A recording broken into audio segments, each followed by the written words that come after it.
en vivo para aquellas personas que no pueden estar presentes. Amén. Pero bendigo el nombre del Señor. Una de las cosas que hemos estado diciendo constantemente en estos días, que especialmente debido a la situación que estamos viviendo, es de suma importancia que busquemos el favor y la gracia de Dios. Es importante extremadamente que busquemos su guía para poder tomar decisiones sabias en un momento en el que el sentido común está siendo rechazado como un como un atentado a la libertad. La verdad es que las cosas están como con la cabeza para abajo y los pies para arriba. Pero Dios, dice la palabra de Dios, que cuando los fundamentos son destruidos, el justo le queda Dios en los cielos, Dios en su trono, Dios que no es quebrantado, Dios que no es contaminado por nuestro pecado ni por nuestras circunstancias. Y dice que aunque Él está en el cielo, sus ojos están sobre los hijos de los hombres, es decir, que Él sabe la realidad que nosotros estamos viviendo en este momento, y eso es una razón para confiar, es una razón para tener paz en medio de la tormenta. Bendito el nombre del Señor. Hemos estado hablando de nuestra mente y no hemos terminado. Sucede que la mente realmente es algo tan usado, la mente es algo que aun cuando dormimos, nuestras mentes siguen operando de una forma o de otra. Y en ese sentido hay muchos aspectos con lo que debemos de lidiar, que son relacionados con nuestra mente. Así que tenemos todavía mucha tela por donde cortar. Pero yo espero que en cada expresión de lo que hemos estado viendo, tú estés pudiendo agarrar algo y establecer una nueva dinámica de vida en la que tú tienes cuidado de tu mente. El versículo clave que hemos estado usando para hablar de la mente es 1 de Pedro 1:13, donde la versión Reina Valera dice: por tanto, ceñid los lomos de vuestro entendimiento, sed sobrios y esperad por completo en la gracia que se os dará cuando Jesucristo sea manifestado. Ciñan los lomos de su entendimiento. Y en manera de recuento de lo que hemos visto anteriormente, hemos hablado de la importancia y de lo necesario que es que manejemos nuestra mente, que nuestra mente no esté a la deriva, que nuestra mente no sea víctima de una disciplina al azar, o de una ausencia de disciplina. Por muchas razones sabemos que nuestra mente es la que decide nuestra vida. Como dice en Proverbios 27, mis pensamientos controlan mi vida. ¿Cuál es su pensamiento? Tal él es. En mi mente es el campo de batalla contra el pecado. Ahí es donde se genera la envidia, la codicia, el odio y todas las cosas más. Sabemos que de nuestra mente depende nuestra paz. De lo que tenemos en nuestro pensamiento vamos a poder habitar en paz o vamos a tener una vida de miseria o de angustia, ¿verdad? Entonces, también vimos que cuando el apóstol Pedro nos presentó este versículo y este llamado a que tengamos cuidado de nuestra mente, o como otras versiones dicen, que preparemos nuestra mente para actuar, él lo pone en un contexto donde nos pone claro lo que Dios hizo en el pasado, lo que Dios tiene preparado para el futuro y lo que Dios hace en el presente. Vimos que en el pasado Dios nos hizo renacer a una esperanza viva por la resurrección de Jesucristo de los muertos. En el pasado había ¿cómo se llama? Un camino sin fin, un camino sin salida, perdón, un callejón sin salida, la muerte.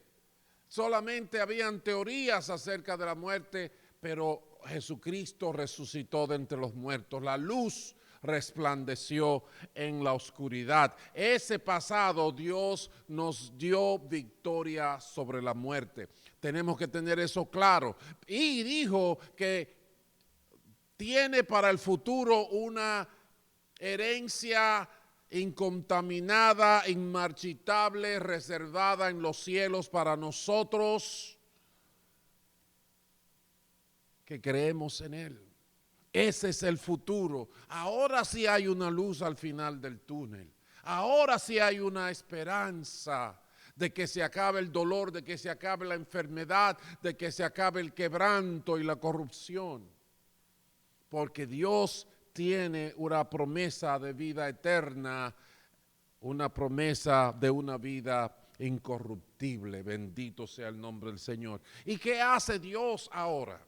Mientras tanto, mientras nosotros peregrinamos en este mundo, ¿qué está haciendo Dios? Dice que te sostiene con su poder en esta vida. Él sostiene a los que caminan con Él, a los que esperan en Él. Amén. Ese es el escenario en el que nuestras mentes pueden desarrollarse de una manera sana. Así que hablamos del concepto de cuidar nuestras mentes. Cuando la palabra habla de cuidar nuestras mentes, utiliza en las palabras originales una ilustración como ellos manejaban sus vestidos. El vestido de aquel tiempo era como una bata con mucha tela. Y acuérdense que la mayoría de las actividades en aquellos tiempos eran físicas, eran hechos con las manos, con los pies, no habían lavadoras automáticas, no había ni siquiera bicicleta, right? Entonces todo se hacía, y cuando una persona iba a cargar agua al pozo, se agachaba y la bata se le metía en el medio. Cuando una persona tenía que correr, cuando una persona tenía que moverse, la bata estaba ahí molestando todo el tiempo. ¿Y cuál fue la solución? Un cinturón, ceñirla. Y por eso se lo ceñían ahí, la lavan un poquito, ya no llegaba al piso. Cuando se agachaban ya no pisaban el vestido, ya no se caían. Y así el vestido estaba ahí para cumplir su función sin crear problemas. Asimismo, nosotros necesitamos que la mente esté ahí para hacer su función, pero no para crear problemas, como pasa cuando no le ponemos atención. Entonces es el cuidado de la mente, es prepararnos para actuar, es disponernos para actuar, como dice otra versión, con inteligencia. Es un manejo de la mente para éxito, para victoria. Amén.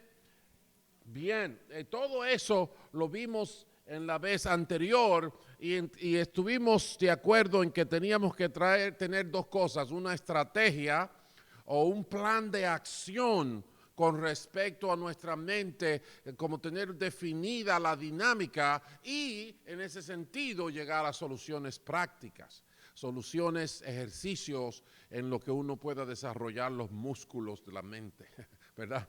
Para usarla. Y en cuanto a la estrategia, vimos ya que tenemos que vivir en la presencia de Dios.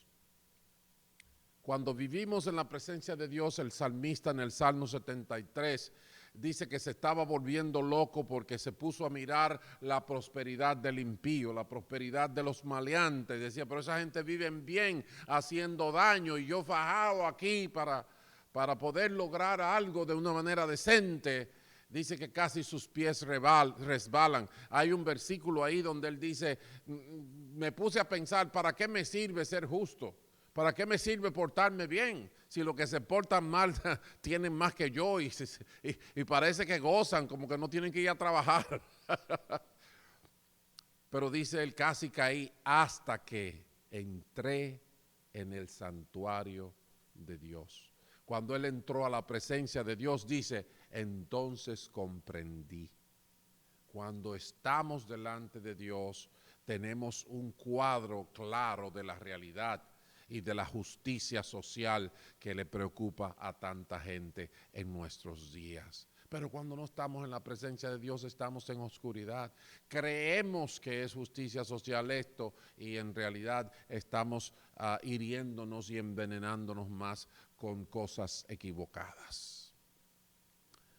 Vivir en la presencia de Dios, abundancia de la palabra de Dios es parte de la estrategia. Que la palabra de Cristo more en abundancia en ustedes, dice Colosenses capítulo 3. Sin palabra de Dios estamos perdidos. La palabra de Dios es la que nos da la fe que nos hace sabios para la salvación, le dijo Pablo a Timoteo, ¿verdad que sí? Con la palabra de Dios tenemos sabiduría para la vida. En la palabra de Dios encontramos algo que mucha gente nunca piensa y es deleite. Deleite, hay deleite en la palabra de Dios. Por lo que la palabra de Dios se necesita no un ratito el domingo, sino que se necesita abundantemente todos los días. Que la palabra de Cristo more ricamente entre ustedes, dice Colosenses 3. También en la estrategia no puede faltar el Espíritu Santo. ¿Por qué? Porque Jesús entendió que lo necesitábamos y Él dijo, no los voy a dejar huérfanos. Alguien vaya allá arriba al cielo y díganle que dejen la luz prendida.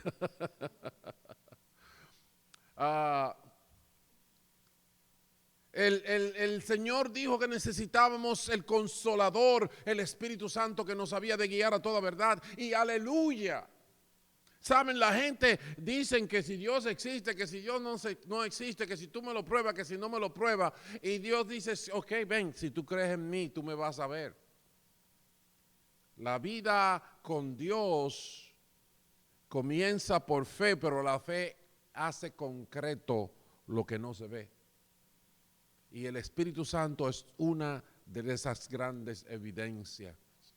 Su presencia, hablándonos, corrigiéndonos, dándonos ánimo, dándonos fortaleza, dándonos sabiduría. Se necesita el Espíritu Santo para tener una mente sana y una mente clara, una mente afilada, poderosa. ¿Okay? Y por último vimos que en la estrategia se necesita tener una vida de discípulo. Hay que ser discípulo. Dios estructuró la iglesia de una forma y una cosa que nosotros tenemos que aprender desde el principio de la existencia humana es que tenemos que dejar a Dios ser Dios. No yo. Eva le dijo a Dios, siéntate ahí, déjame hacerlo a mi manera y aquí estamos nosotros todavía con el coronavirus. Todavía estamos sufriendo las consecuencias. Dios es Dios y Dios dijo, vayan y hagan discípulos, que enseñándoles a obedecer todo lo que les he enseñado. La vida, el diseño de vida, el perfil de la vida de un creyente es la de un discípulo, es alguien que vive aprendiendo constantemente y para eso Dios proveyó los recursos, los ministerios, los ministros en la iglesia, los dones del Espíritu Santo de un hermano a otro, la palabra de Dios que nos instruye, aún los cánticos espirituales, los signos que dice la palabra de Dios que nos dan ánimo. Hay poder en la sangre, amén, que fluyó por amor. Aún mi pecado no la puede vencer. Aleluya. Hay esperanza. Bendito el nombre. Así que se le sana la mente a uno. Sin eso no se puede. Hay que ser un discípulo. La gente quiere vivir como superhéroes, como Batman escondido en una cueva, tú sabes, que nada más aparece cuando hay que hacer un milagro. Esa no es la vida del creyente que Dios ha diseñado. Tenemos que dejar que Dios sea Dios y eso significa que nosotros tenemos que ser discípulos. Amén. Bendito el nombre del Señor. Bien, todo esto y un poquito más lo hemos hablado anteriormente y por eso no estamos entrando en demasiado detalle. Pero a partir de aquí, ahora vamos a entrar en soluciones prácticas. Cosas que cuando tú te vayas de aquí te las vas a llevar en los bolsillos y las puedes sacar en tu casa y usarlas. Amén. Esa es la idea. Ya no son simplemente conceptos, ya no son simplemente ideas, sino que a partir de las instrucciones que el Señor nos da, sabemos lo que vamos a hacer. Right? Entonces, ¿qué soluciones prácticas tenemos para disciplinar nuestras mentes? Para tener mentes saludables, para tener mentes eficientes. Primero, renovar la mente. La mente necesita ser cambiada. Cuando nosotros venimos al Señor, yo no fui cristiano toda mi vida. Cuando nosotros vinimos al Señor, vinimos con la contaminación del pecado, con la confusión de la oscuridad. Yo recuerdo que cuando a mí me dijeron que yo necesitaba arrepentirme porque yo era pecador, yo dije, ¿yo voy a arrepentirme de qué? Yo no he matado a nadie, yo no robo, yo no mato, yo ni fumaba tampoco. Yo dije, ¿de qué me voy a arrepentir? La vecina dice que ese hijo de doña Mary es un muchachito tan bueno. ¿De qué me iba a arrepentir? Well, hasta que Dios no prendió la luz y me dejó ver mi realidad, entonces me di cuenta de que yo necesitaba cambiar. En Romanos capítulo 12 el apóstol Pablo lo dice de esta manera. Por lo tanto, hermanos, tomando en cuenta la misericordia de Dios, les ruego que cada uno de ustedes en adoración espiritual ofrezca su cuerpo como sacrificio vivo, santo y agradable a Dios. No se amolden al mundo actual, sino sean transformados mediante la renovación de su mente. Así podrán comprobar cuál es la voluntad de Dios, buena, agradable y perfecta. Ahí está. Necesitamos renovar nuestra mente. Ahora, cuando hablamos de renovar nuestra mente, un punto esencial es la adoración. ¿Por qué? ¿Cuál es el primer mandamiento? Alguien le preguntó. Amén. Alguien le preguntó al Señor y él respondió eso mismo. Amarás al Señor tu Dios con todo tu corazón, con toda tu alma, con toda tu mente, con todas tus fuerzas. Amén. La primera responsabilidad que tenemos es nuestra relación con Dios. Y la relación nuestra con Dios está definitivamente, claramente perfilada en el amor o en la adoración. Es adorar a Dios. ¿Qué pasaba cada vez que una persona se encontraba con el maestro y él le devolvía la vista, lo liberaba, lo sanaba, le perdonaba los pecados? Le adoraban. La mujer pecadora que vino con su frasco de perfume y lo derramó a sus pies, trataba de secarle los pies con sus propios cabellos. Adoró a aquel que la favoreció. Aquel leproso de los 10 que fueron sanados todos, pero solamente este volvió, dice que se postró a los pies del maestro y adoró. ¿Sabes algo? Cuando yo no conocía a Dios, si había algo que yo no hacía, era adorar. Hablar de adoración me traía a la mente cosas raras. Los orientales tirándose en el suelo, ¿verdad? Y con una alfombra y dándose ahí. Y yo decía, gente tan rara. Right? El concepto de adoración estaba perdido. Lo más cerca que nosotros teníamos de adoración era de la mujer que nos enamorábamos. Right? Cosa que es completamente diferente al concepto de adoración. Fuimos criados para adorar, pero cuando rechazamos a Dios, empezamos a adorar a la criatura antes que al Creador, dice Romanos capítulo 1. Entonces, cuando nuestra mente cambia, lo primero que hay que hacer, lo primero que tenemos que experimentar, lo primero que tenemos que vivir es adoración. Adoración a Dios. ¿Sabes la forma práctica de adorar? ¿Sabes cómo se adora? ¿Cómo se aprende? Bueno, te voy a dar formas para que lo hagas. Primero, lee un salmo todos los días. Toma tiempo para leer los salmos y vas a ver a gente adorando y vas a aprender lo que es adorar. Como dice el salmista en el Salmo 100, reconozcan que el Señor es Dios. Él nos hizo y no nosotros a nosotros mismos. Pueblo suyo somos y ovejas de su prado. Entrad por sus puertas con acción de gracias, por sus atrios con alabanza. Alábenle, bendigan su nombre porque el Señor es bueno.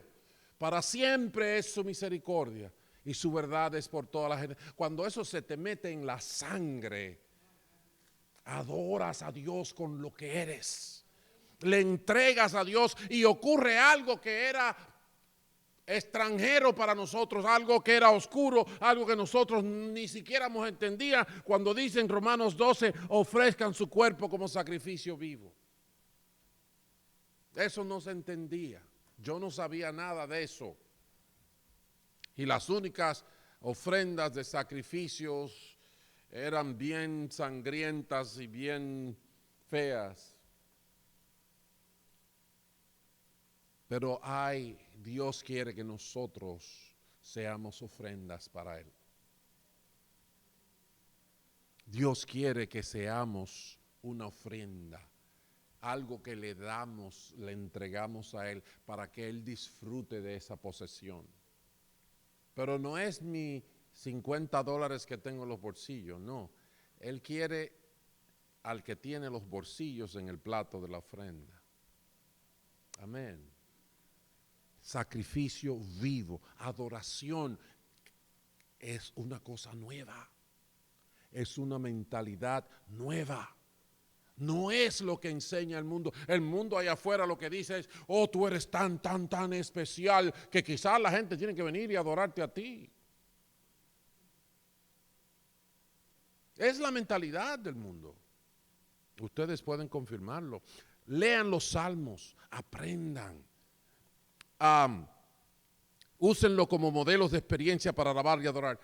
Otra cosa que te ayuda a aprender adoración es estar aquí. Cuando nosotros estábamos cantando, aunque hoy tenemos problemas porque usamos máscaras y todo, pero el corazón pasa la máscara y pasa el techo y pasa el cielo. Bendito el nombre del Señor. Cuando reconocemos su grandeza y su bendición y le adoramos con nuestro corazón. Participar en la celebración, eso te ayuda a aprender a adorar. Cuando el que está dirigiendo aquí, como está Marilyn ahorita, que nos dan ánimo para que le digamos a Dios cuánto le amamos, reconozcamos sus bondades, reconozcamos sus obras. Vamos siendo entrenados, vamos siendo ayudados. Se produce un ambiente que es favorable y aprendemos a adorar. Eso necesitamos. Y luego, hazlo solo en tu casa.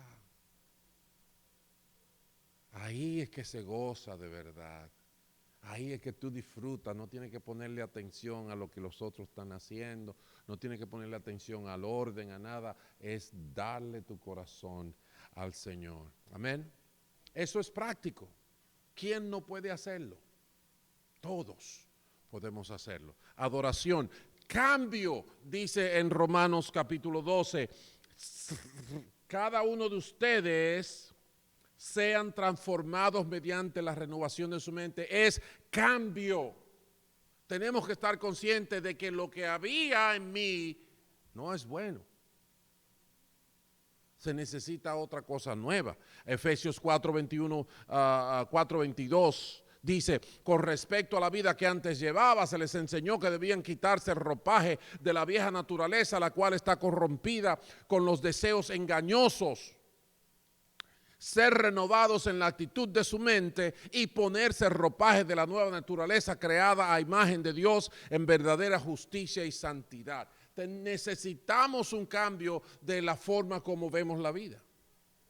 ¿Qué es lo que vemos cuando vemos a una persona como Mami Gela? ¿Qué es lo que vemos cuando vemos una niñita como Scarlett? ¿Qué es lo que vemos cuando vemos una autoridad? ¿Qué es lo que vemos cuando vemos un necesitado? Dios tiene que cambiar nuestra concepción de la vida. Necesitamos quitarnos lo que éramos antes. ¿Saben? La primera vez que yo escuché la voz de Dios, aquí, la primera vez en mi vida como creyente que yo recuerde que Dios me habló y yo sabía que Él estaba hablando conmigo, fue para decirme, óyeme, tengo que matarte, tengo que quitarte del medio porque quiero hacer algo bonito en tu vida. Hay cambio, se necesita quitar el viejo hombre y poner el nuevo. Romanos 10 dice esas palabras, he aquí Señor que vengo a hacer tu voluntad, quita lo primero, establece lo postrero. Ahí donde habla de la palabra de fe que predicamos. ¿Entiende eso? Necesitamos cambiar. ¿Cómo cambiamos? ¿Quieren saber cómo se hace el cambio de manera práctica? Bueno, número uno, yo recomiendo que aprendas la obra del concepto de pecado y el efecto del pecado en la humanidad en la Biblia. Haga ese estudio, entienda lo que es pecado, cuál es el concepto, qué dice la palabra de Dios sobre eso. Parte de eso lo tenemos en nuestro material de crecimiento y podemos ayudarle con más todavía. Número dos, les aconsejo que escuchar los testimonios de la obra de Dios en otras personas. Recientemente hemos recibido el testimonio de Afortunado, o escuchamos el testimonio de el buen mozo de Edgar también, uno de los domingos anteriores. Es bueno. Tu hermano o tu hermana de confianza, dile que te cuente cómo vino al Señor, para que veas la obra de Dios, para que veas el cambio que es necesario y qué bueno es cuando ocurre. También puede leer libros de testimonios personales. Un libro viejo, pero muy bueno, es El puñal y la cruz de Nicky Cruz. Si quieres saber uno que estaba en el fango más hediondo y más profundo y cómo Dios transformó una vida, puedes leer la historia de Nicky Cruz. Ahora hay muchas cosas. Si usted quiere usar YouTube, puede buscar testimonios. Richie Ray, Bobby Cruz también, gente vieja de mi tiempo, que eran celebridades con muchísimo dinero y cómo estaban en el vicio, en la droga, en las mujeres, en toda la perversión del mundo, y cómo son santos hombres de Dios ahora proclamando el evangelio a los 80 de años de edad. Cambio, ahí hay formas. Mira los testimonios de la gente, aprende lo que la Biblia dice sobre el pecado, lee libros de testimonio, ve videos de testimonios. Amén. Ahí hay soluciones que te ayudan a cambiar y la guía específica para cambiar es la voluntad de Dios. La voluntad de Dios. Y eso es algo que también es diferente, porque cuando yo vivía en el mundo yo no pensaba en la voluntad de Dios. Yo pensaba si tenía hambre, yo pensaba si esa muchacha me gustaba, si ese carro me gustaba, si mis zapatos estaban limpios y estaban sucios. Eso era lo que yo pensaba. Pero ahora tengo un Padre celestial que está en los cielos, que es santo, y al que le debemos que sea hecha su voluntad aquí en la tierra como allá en el cielo. Es una nueva realidad, es una nueva brújula. Cómprese una brújula que se llama la voluntad de Dios, para que esa nos marque el camino que debemos andar paso a paso. Proverbios 3 dice, confía en el Señor de todo corazón y no confíes en tu propia inteligencia. Reconócelo en todos tus caminos y Él allanará tus sendas. La voluntad de Dios, la voluntad del Padre. Para Jesús dijo, no todo el que me dice Señor, Señor entrará en el reino de los cielos, sino aquel que hace la voluntad de mi Padre. Los discípulos le decían, Señor, tú no has comido, tú tienes que irte a comer. Y él tenía que hablarle a una gente que estaba en necesidad. Él le dijo, mi comida es hacer la voluntad del que me envió. Amén. Hay un nuevo norte para la vida y es la voluntad de Dios, lo que a Dios le agrada o lo que a Dios no le agrada. Es increíble como mucha gente vive de buen corazón, gente decente, viven toda su vida sin preocuparle lo que Dios dice de las cosas. Tienen buen corazón, pero andan por un camino equivocado. Como yo era. Lo único que yo me zafé temprano. Amén. La voluntad de Dios, mis hermanos. Renovación de la mente, una mente que te pone a ti a hacer una ofrenda para Dios. Una mentalidad donde tú entiendes que hay que cambiar. Y una mentalidad donde la voluntad de Dios marca el norte, donde la voluntad de Dios es la que dice lo que es bueno y lo que es mejor. Amén. Bien, ese es el primer punto, renovar la mente. Ya saben lo que tienen que hacer para renovar la mente, ya le he dado muchas sugerencias, ¿de acuerdo?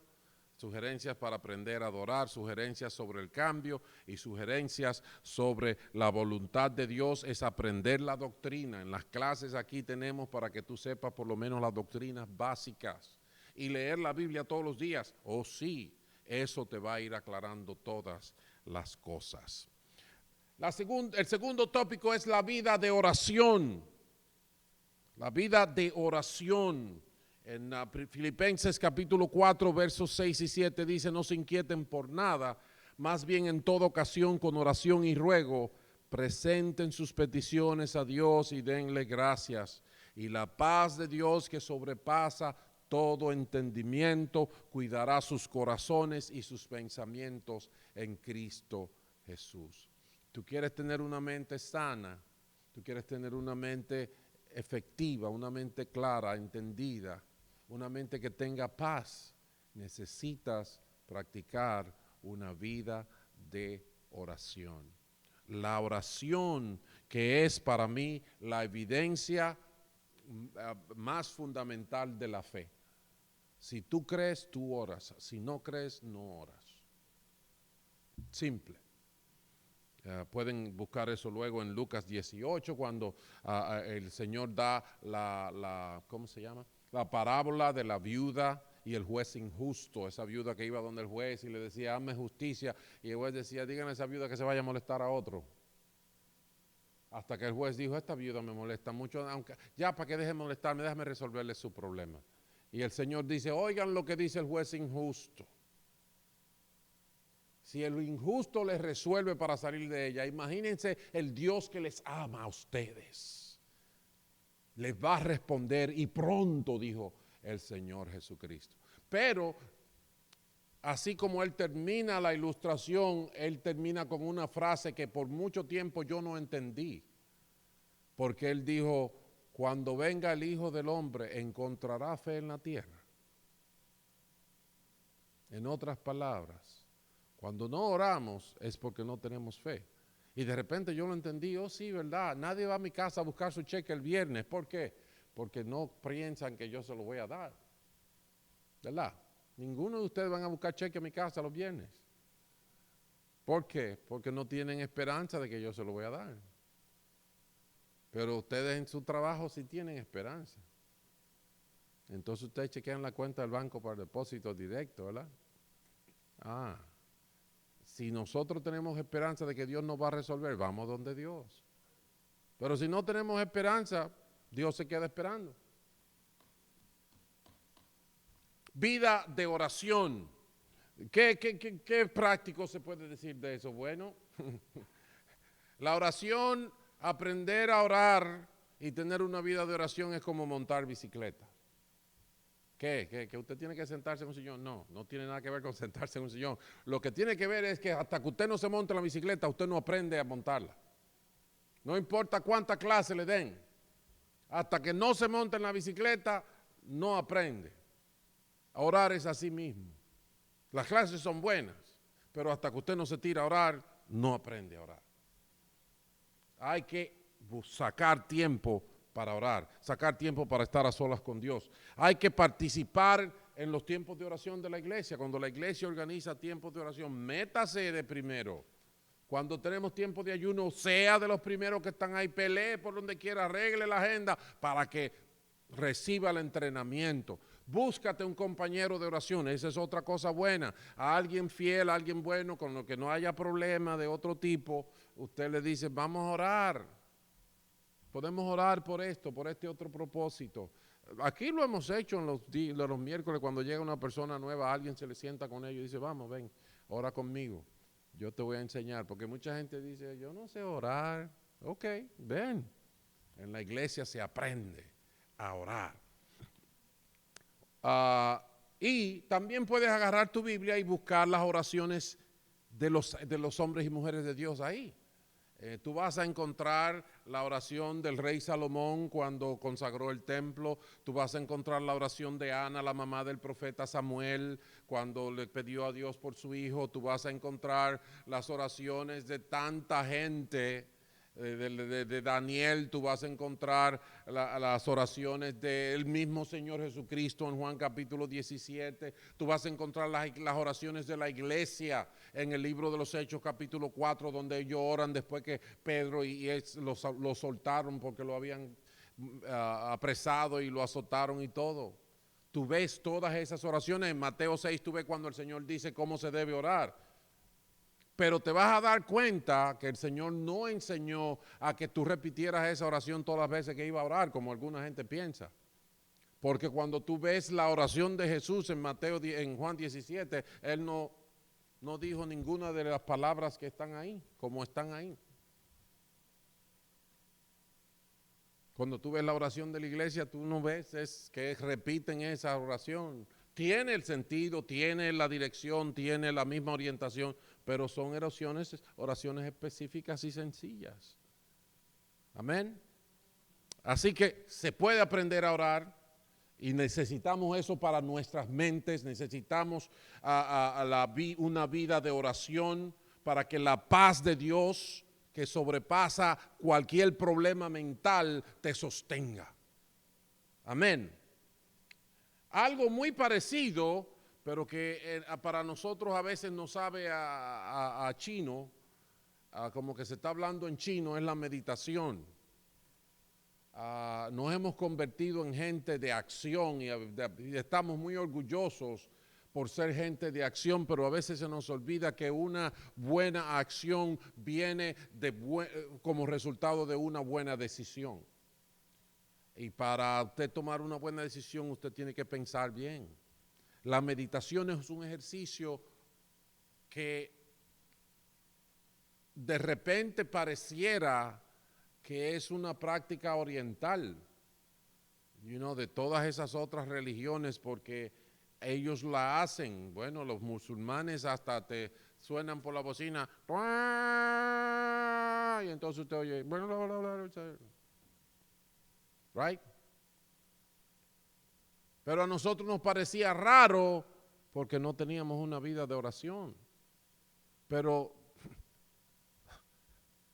desde el principio todos los hombres de Dios y mujeres hablaban con Dios.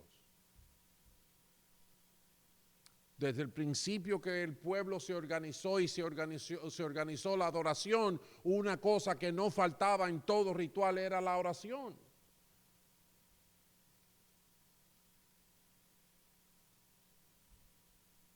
Perdón. Y una cosa que se le mandaba a todos era la meditación. La oración la pasamos, estamos hablando de meditación ahora. ¿Ok?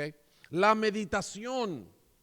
Cuando el Señor le encomendó a Josué que tomara al pueblo y lo terminara de entrar a la tierra prometida, que le dijo, mira, que no se te, que medita en el libro de la ley de día y de noche, y no te apartes de ella ni a diestra ni a siniestra, y así tendrás éxito en todo lo que hagas.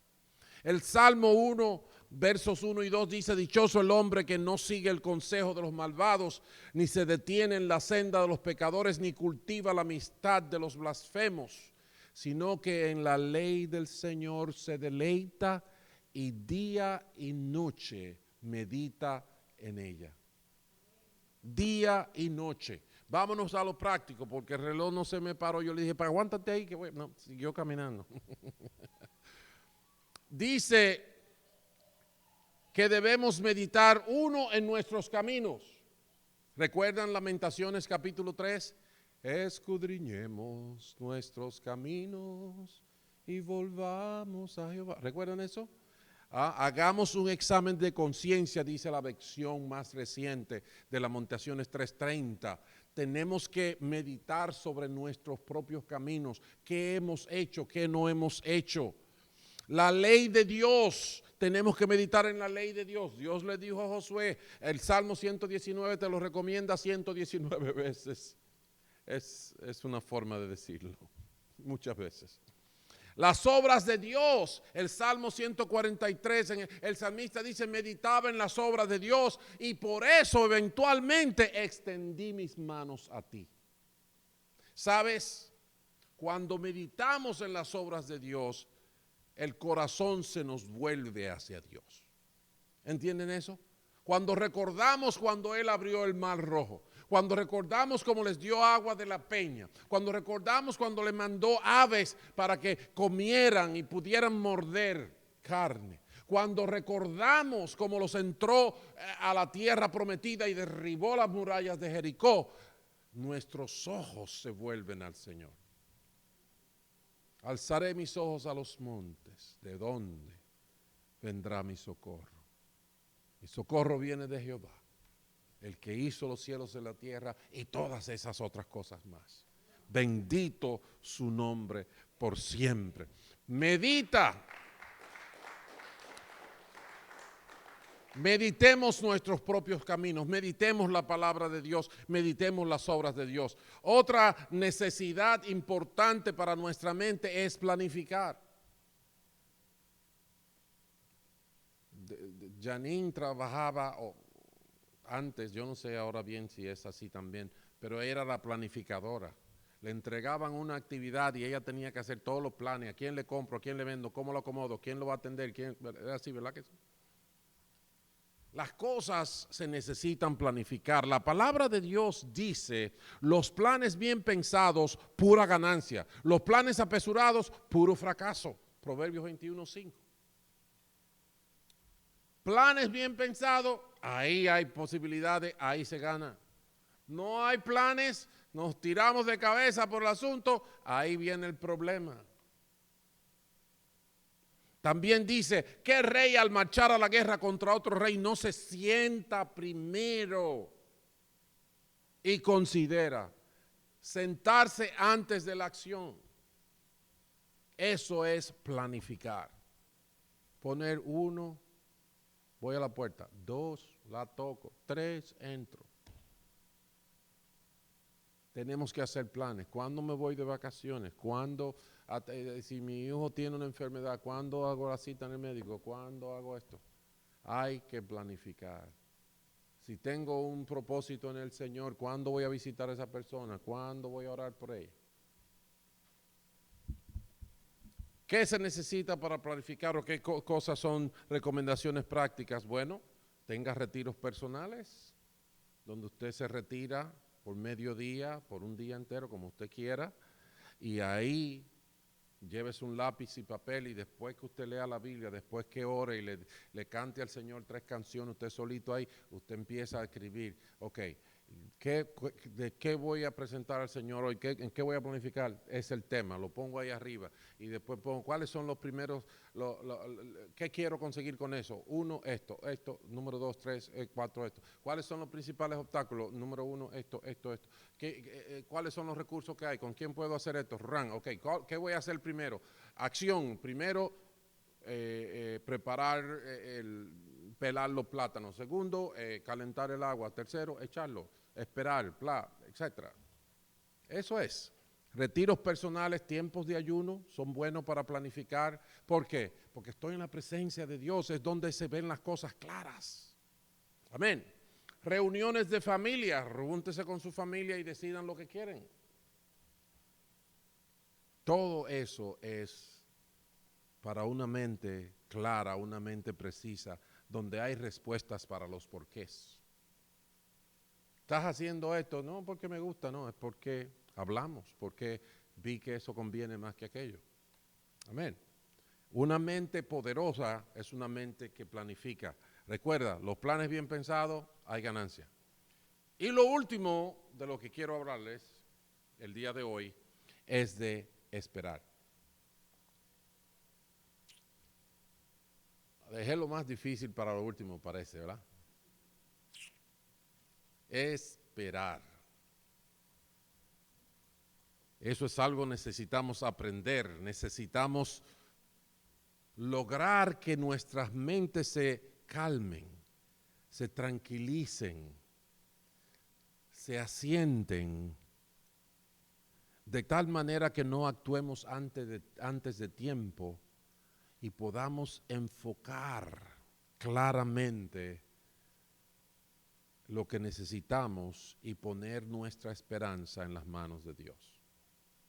Esperar. El Salmo 37 dice, guarda silencio ante el Señor y espera en Él con paciencia. No te irrites ante el éxito de los otros, de los que maquinan planes malvados. Refrena tu enojo, abandona la ira, no te irrites, pues esto conduce al mal, porque los impíos serán exterminados, pero los que esperan en el Señor heredarán la tierra. Los que esperan en el Señor heredarán la tierra. Espera en Él con paciencia, dice la palabra del Señor. Te voy a dar 3 truquitos sobre esperar y con eso termino el día de hoy. ¿Ok? 3 cositas claves, importantes para usted aguantar la espera. Amén. Para vencer en la espera. Y están en ese mismo Salmo 37. El Salmo 37 es precisamente un salmo así, un buen complemento para el Salmo 73 porque habla de con Dios diciéndonos a nosotros, mira, cuando tú veas que las cosas parecen injustas, mira lo que tú tienes que hacer, ¿ok? Salmo 37, versos 3 en adelante, 3 al 6, dice, confía en el Señor y haz el bien. Establécete en la tierra y mantente fiel. Deleítate en el Señor y Él te concederá los deseos de tu corazón. Encomienda al Señor tu camino, confía en Él y Él actuará. Hará que tu justicia resplandezca como el alba, tu justa causa como el sol del mediodía. Ahí hay 3 verbos que para mí son importantes para esperar porque precisamente están antes del versículo 7 que nosotros leímos anteriormente sobre esperar. Primer verbo, confía en el Señor. Cuando tú confías en el Señor, aunque las cosas no parecen favorables, tú tienes que hacer el bien. All right? Tú lo haces, aunque otros digan, bueno, él lo está haciendo de balde porque no va a pasar nada. No, confía en el Señor y haz el bien. ¿Y qué dice allí? Te establecerás en la tierra y te apacentarás de la verdad, te mantendrás fiel. Confía en el Señor. Confiar es el primer verbo. Segundo verbo, lo más bonito de todo lo que hemos hablado, Deleítate en el Señor. Yo digo que esto está diciendo aquí como que, ok, hay que esperar, ¿verdad? Uno de una vez piensa, bueno, cada vez que uno tiene una cita médica, uno dice, ay, ahí voy yo a sentar. A uno va a sentarse por una hora y esperar que lo llamen a uno. Right?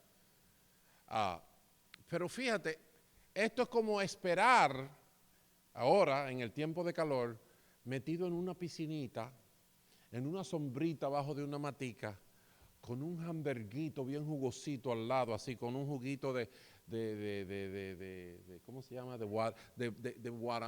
watermelon que yo hago ahí con un chin de limón, sabroso, fresco, natural, delicioso. Y todos tus nietos y tus hijos por ahí gozando y corriendo muerto a la risa. Y ahí tú estás esperando a que ocurra la realidad. Eso es deleitarse en el Señor. Cuando tú te deleitas en el Señor, el mundo se puede estar acabando y tú tienes paz. Y tú estás tranquilo y tú no estás sufriendo.